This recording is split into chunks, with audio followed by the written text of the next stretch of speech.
to resolve the boundary issue. While there is a line of actual control, LAC, it does not have a common understanding in some areas. We remain committed to engaging with China through bilateral discussions to arrive at a fair, reasonable, and mutually acceptable framework for a boundary settlement. Honourable members would recall that the amassing of a large number of troops by China along the LAC in eastern Ladakh in April-May 2020 resulted in face-offs with our forces at a number of points. The situation also led to disruption of patrolling activities. It is to the credit of our armed forces that despite logistical challenges and the then prevailing COVID situation, they were able to counter-deploy rapidly and effectively.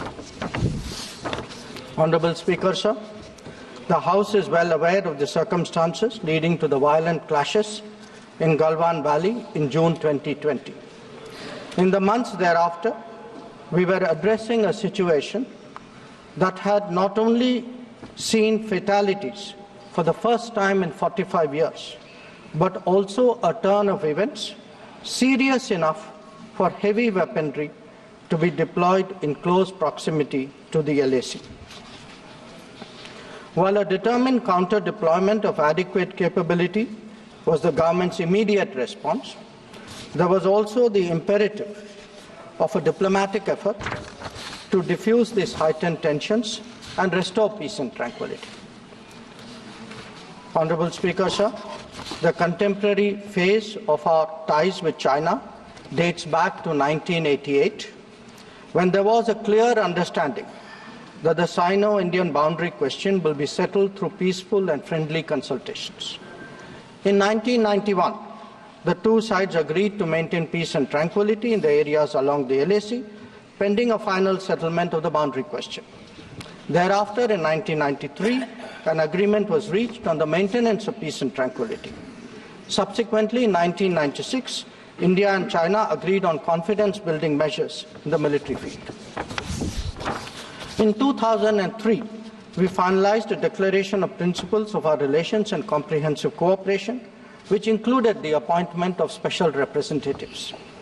In 2005, a protocol was formulated on modalities for the implementation of confidence-building measures along the LAC. At the same time, the political parameters and guiding principles for the settlement of the boundary question was agreed to. In 2012, a working mechanism for consultation and coordination, WMCC, was established, and a year later, we reached an understanding on border defence cooperation as well. Speaker, sir, the purpose of my recalling these agreements is to underline the elaborate nature of our shared efforts to ensure peace and tranquility, and to emphasize the seriousness of what its unprecedented disruption in 2020 implied for our overall relationship. The situation arising after our counter-deployment in 2020 called for multiple sets of responses. The immediate priority was to ensure disengagement from friction points so that there would be no further untoward incidents or clashes. This, sir, has been fully achieved, as I will explain. The next priority will be to consider de-escalation that would address the massing of troops along the LAC with associated accompaniments. It is also evident that the management of border areas will require further attention in the light of our recent experiences. In all of this, we were and we remain very clear that the three key principles must be observed in all circumstances. One, both sides should strictly respect and observe the LAC. Two, neither side should attempt to unilaterally alter the status quo. And three, agreements and understandings reached in the past must be fully abided by in their entirety. Honourable members would appreciate that as a result of the sustained tension and specific developments in the border areas, our overall relationship with China was bound to be impacted adversely. In the new circumstances, it was obviously not possible to continue the normal exchanges, interactions and activities as in the past.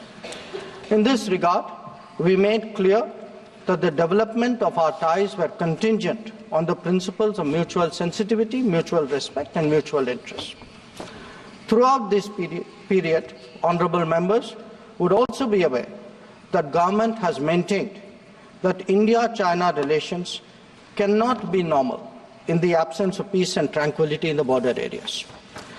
The combination of a firm and principled stance on the situation in the border areas, as well as a clearly articulated approach to the totality of our ties, have been the foundation of our engagement with China for the last 4 years. We have been very clear that the restoration of peace and tranquility would be the basis for the rest of the relationship to move forward.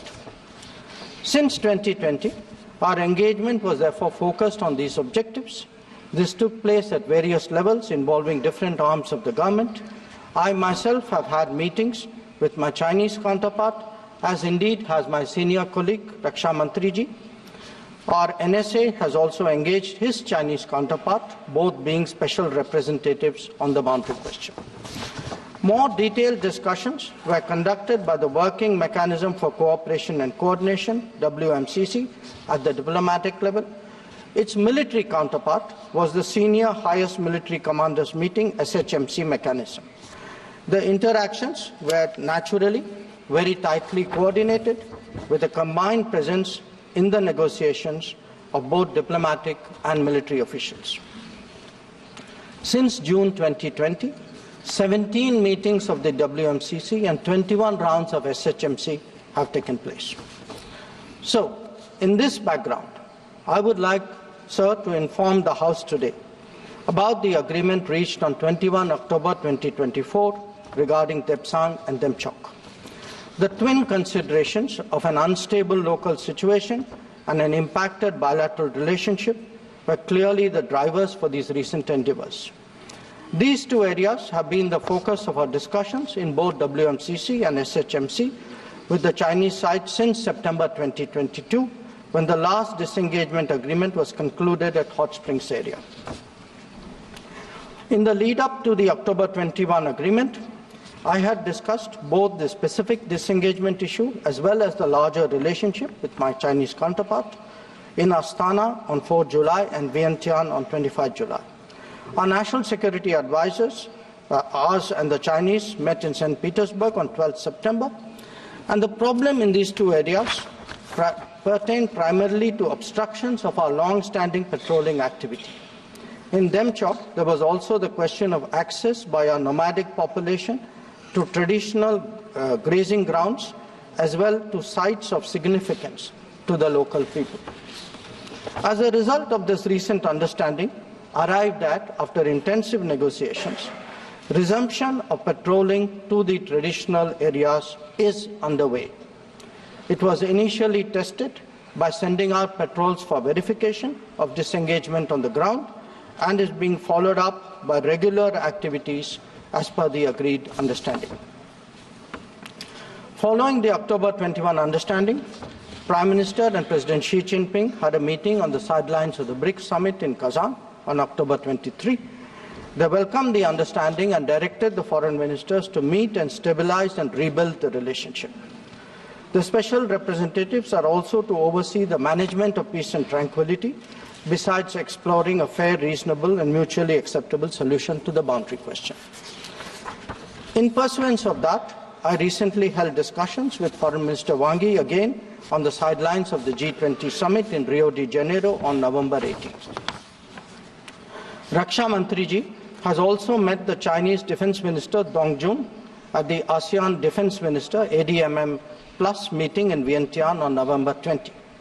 The two ministers discussed progress on the recent agreement on disengagement, the need to address de-escalation, and the requirement of strengthening confidence-building measures. They agreed on the importance of continuing meetings and consultations at various levels. Sir, the House will remember that on October 21, the October 21 agreement is the latest in the series of an understanding in regard to the resolution of the situation at various friction points in eastern Ladakh. In the aftermath of the events in May-June 2020 and the initial disengagement in Galwan Valley in July 2020, there was a foreign ministers meeting in Moscow in 10 September 2020. The government's position at that time was that the immediate task was to ensure comprehensive disengagement of troops in all the friction areas. It was emphasized that the large concentration of troops along the LAC was not in accordance with the 1993 and 1996 agreements. The Indian side, it was made clear, would not countenance any attempts to change the status quo unilaterally. We also expected that all agreements and protocols pertaining to the management of the border areas would be scrupulously followed. Sir, through you, I would like to inform the House that disengagement has been achieved in full in eastern Ladakh through a step-by-step process, culminating in Depsang and Demchok. With the task of disengagement completed, it is now our expectation that discussions would commence with regard to the remaining issues that we have placed on the agenda. For the benefit of honourable members, I would also flag to your attention previous positions articulated by the government in Parliament on this issue. On 15th of September 2020, Raksha Mantri ji had made a detailed statement on Chinese attempts to transgress the LAC and the appropriate response given by our armed forces.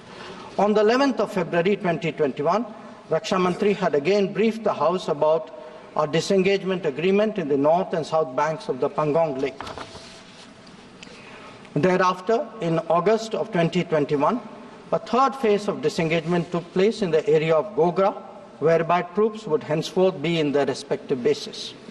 The next step took place in September 2022 pertaining to the Hot Springs area. Again, forward deployments ceased in a phased, coordinated and verified manner, resulting in the return of troops to their respective areas. The most recent agreement, the October 21 agreement, comes in the wake of the earlier ones. It completes the first phase of what we had agreed to in Moscow in September 2020. As members are aware, there is a long history of frictions, transgressions and face-offs in several sectors of the India-China border. This goes back to Barahoti from 1954, to Longju in 1959, to Sumdurongchu from 1986-1995, and Depsang in 2013, amongst others. In the past, earlier governments have agreed to a range of steps to diffuse situations that have arisen at different times, including offers on our side to create demilitarized zones, limited non-patrolling zones, relocation or withdrawal of posts, disengagement of troops, and dismantlement of structures. Different locations have seen different solutions being examined. Where the October 21 understanding is concerned, our objective has been to ensure patrolling as in the past to the relevant patrolling points, as well as the resumption of grazing by our civilians as per long-standing practice. This is indeed what we have agreed upon in regard to Depsang and Demchok. In a few other places where friction occurred in 2020, steps of a temporary and limited nature were worked out based on local conditions to obviate the possibility of further friction. This, I must stress, applies to both sides and can be revisited as the situation demands. In that sense, our stance has been resolute and firm and serves our national interests fully. The ensuring of our national security in this manner is the result of cumulative and coordinated endeavours of many parts of the government, obviously centred around our defence and security forces. The competence and professionalism of our services in this period was displayed in our speedy and effective counter-deployment. In the negotiations with China, the defence and diplomatic arms worked in lockstep to ensure that our national interests were comprehensively met. Sir, in that context, the House would also recognise that there has been a significant improvement in the border infrastructure, which has made such effective counter-deployment possible. This is reflected, amongst others, in the increase of border infrastructure allocations in the last decade. The Border Roads Organisation, BRO, alone has incurred 3 times the expenditure level of what it was a decade ago. Whether it is the length of the road networks, of the bridges, or the number of tunnels, there has been a substantial increase over the earlier period. Notable milestones in recent years include the Atal Tunnel to Lahul Spiti, the Sela and the Nechifu tunnels to Tawang, the Umlingla Pass Road in southern Ladakh, and the extended opening of the Zojila axis.